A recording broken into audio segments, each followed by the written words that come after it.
market's ready to overanalyze every word out of Jerome Powell's mouth tomorrow. Brian Cheung there. Brian, what's the latest?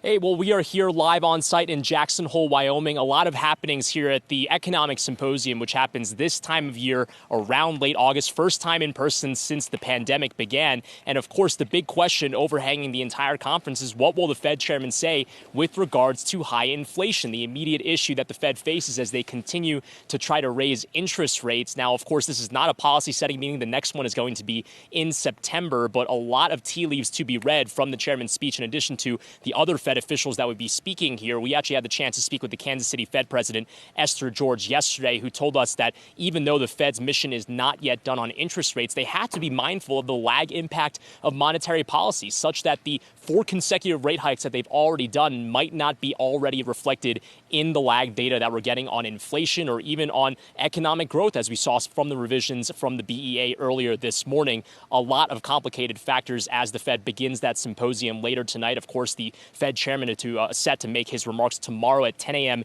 Eastern time, 8 a.m. local here. We'll have the full coverage of all of that right here on Yahoo Finance. All right, buddy. It sounds quiet. It looks peaceful. We understand some protests out there. What's going on?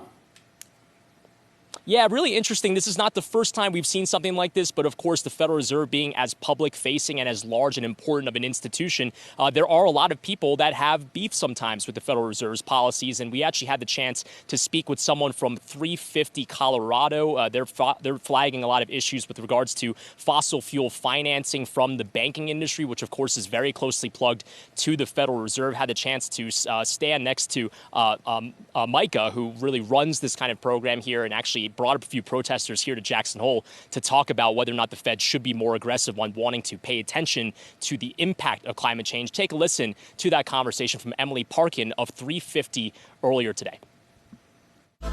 They're taking a few baby steps in the right direction, and that's great.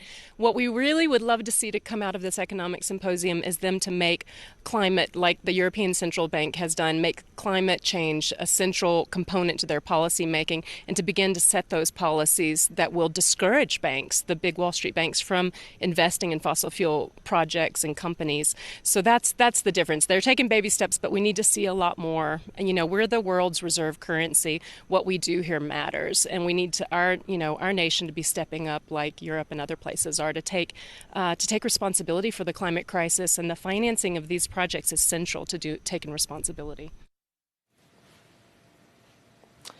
And for what it's worth, the Federal Reserve has paid attention to the impact of climate change on the economy when you consider that Fed Vice Chair, for example, Lael Brainerd, has started an effort to try to create what they call climate scenario analysis, where they try to assess the impact of climate shifts from certain types of industries to other types of more energy-friendly industries and the impact that would have on the banking industry. But again, some protesters out here saying that's simply not enough. Guys?